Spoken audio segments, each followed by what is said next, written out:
Hi boys and girls. This video is a quick review on interpreting remainders.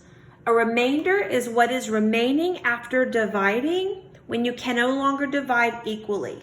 So there are three things we can do with a remainder. In fourth grade, we have learned that we can use it, and that means we use the remainder. We can lose it. That means we lose the remainder and we only use our quotient as our answer. And we also learned that we can add it. And add it means we add one more group to the quotient. I'm going to do a long division problem here, and then I'm going to give you an example for each type of question. So listen carefully, okay? So let's just say that Miss Moore is baking cookies. Let's say that I have to bake 75 cookies, okay? But my cookie sheet is small and I can only fit 8 cookies on a sheet. So let's do the math and let's see how many cookie sheets we'll need.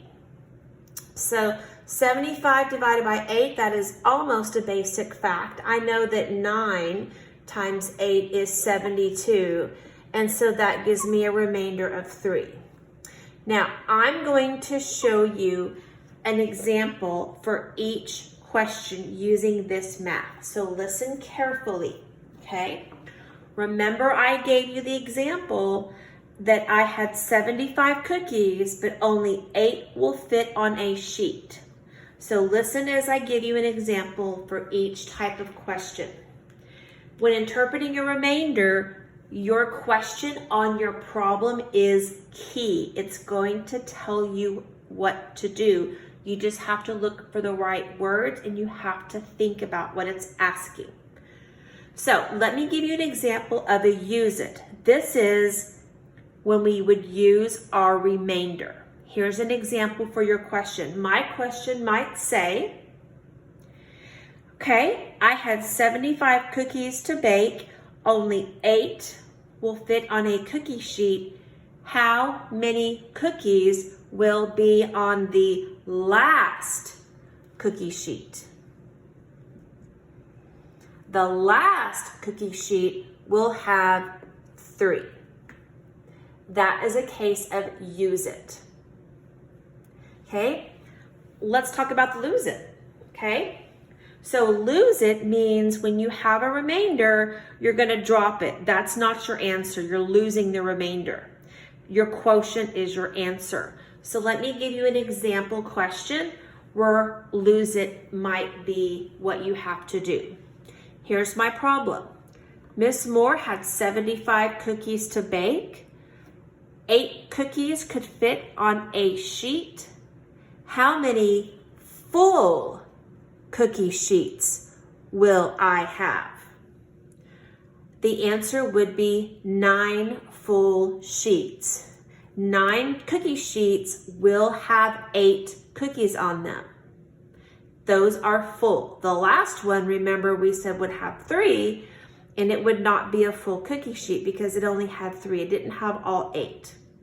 So my answer is my quotient, and I lost that remainder. There are 9 sheets of 8 cookie sheets.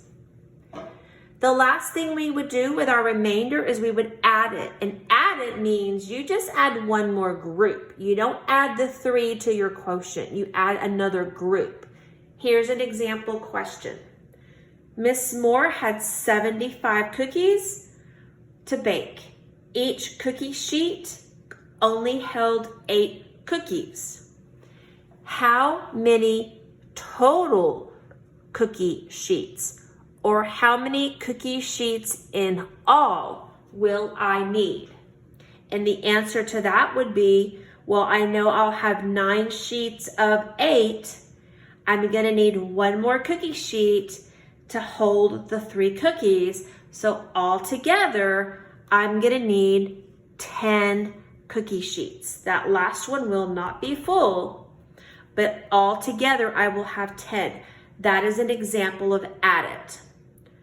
When you are problem solving and you have a long division and you have a remainder, you will have to interpret it. You are going to have to either use the remainder, lose the remainder, or add one more group to your quotient.